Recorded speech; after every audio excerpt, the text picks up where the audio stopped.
Big boss season 8 లో ఈ ముద్దుల గోలేంటో అసలు అర్థం కావడం లేదు. ఇవాళ పొద్దున్నుంచి ఒకటే మ్యూజిక్, ముద్దు ముద్దు ముద్దు. మొదట రోహిణి గౌతమ్కి ముద్దు పెడతానంటే చీపో అంటూ చిలిపిగా పక్కకెళ్ళిపోతాడు గౌతమ్. తర్వాత టేస్టీ తేజతో ఓపెన్ ఛాలెంజ్కి దిగుతుంది యష్మి. పాతకాలంలో యువరాణులు స్వయంవరం ప్రకటిస్తారు. ఆ స్వయంవరంలో పెట్టిన పరీక్ష నెగ్గిన వాళ్ళతో పెళ్లి చేసుకుని 7 అడుగులు నడుస్తారు. అలానే మన బిగ్ బాస్ సీజన్ 8లో కూడా మన యువరాణి యష్మి ఒక స్వయంవరాన్ని పెట్టింది. అయితే ఇది పెళ్లి కోసం కాదు, ముద్దు కోసం. ఇందులో మాత్రం ఒకే ఒక్క పోటీదారుడు, అది ఎవరో కాదు, ఆకలి రాజ్యపు రాజైన టేస్టీ తేజ.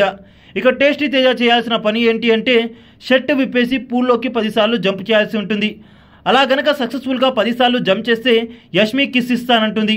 ఇక యష్మి కిస్ అనగానే మనోడికి ఎక్కడో నరాలు జివ్వుమన్నాయి. వెంటనే లోపలికి వెళ్ళి చొక్కా మార్చుకొని బయటకు వస్తాడు. అయితే పైన ఏమీ ఉండకూడదని చెప్పడంతో షర్ట్ విప్పడానికి సిగ్గుపడతాడు టేస్టీ తేజ. కానీ రోహిణి అండ్ అవినాష్ ఇద్దరు కలిసి షర్ట్ విప్పించి లోపలికైతే తోస్తారు. అలా కింద మీద పడుతూ 10 సార్లు కంప్లీట్ చేసిన తర్వాత ఇక కంప్లీట్ చేస్తాడులే అని యష్మి యాలుక్కాయలు నోట్లో వేసుకుని నవ్వులుతూ ఉంటుంది ఫ్రెష్నెస్ కోసం, ముద్దు పెట్టడం కోసం. అలానే లిప్స్టిక్ కూడా పెట్టుకుంటుంది. తేజాని కళ్ళు మూసుకో ముద్దు పెడతానంటూ అవినాష్ చేత, గౌతమ్ చేత, నిఖిల్ చేత ముద్దులు పెట్టించి పక్కన ఫ్రేమ్లో నించుంటుంది. ఇక నిఖిల్ ముద్దు పెట్టినప్పుడైతే యష్మి ముద్దు పెట్టిందనుకొని మనోడు తెగ సంబరపడిపోయి హడావుడి చేస్తాడు హౌస్లో. తీరా రోహిణి చెప్తుంది, పెట్టింది యష్మి కాదురా నిఖిల్ రా అని.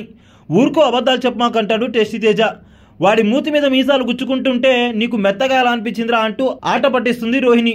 అయితే లాస్ట్కి యష్మి పెడతానంటూ దగ్గర తీసుకొని వేళ్ళకి ముద్దు పెట్టి ఆ వేళ్ళని బుగ్గలకి తగిలిస్తుంది. దీనికన్నా నిఖిల్ పెట్టిందే బాగుందంటే రామమ్మ పెడతా అంటూ నిఖిల్ మళ్ళీ బుగ్గలాగి ముద్దు పెట్టబోతాడు. నువ్వు ఎక్కడ తగులుకున్నారా సామి, రోహిణికి కావాలంటే ఆ వెళ్ళి పెట్టుకో అంటాడు నిఖిల్తో. ఇక రోహిణి ఏమో ముద్దు కావాలన్నట్టు సైగ చేస్తుంది నిఖిల్తో. ఇక దాని తర్వాత యష్మి ముద్దు పెడతాను రమ్మని పిలవగా నేనేదో కావాలని టాస్క్ ఆడానే తప్ప మీ దగ్గర ముద్దు తీసుకోవాలని కాదు యష్మి అంటూ టేస్టీ తేజ అయితే అందరి హృదయాలను గెలుస్తాడు. ఈ మాత్రం దానికి ఇంత హైప్ ఇవ్వడం ఎందుకు అంటూ చూసిన వాళ్ళు నాన్ స్టాప్గా బూతులు తిట్టడం స్టార్ట్ చేశారు. ఒక అరగంట సేపు ఆడియన్స్ అందరినీ కూడా ముద్దు పెడుతుందా లేదా అన్నట్టు సస్పెన్స్లో పెట్టి బకరాలను చేశారు.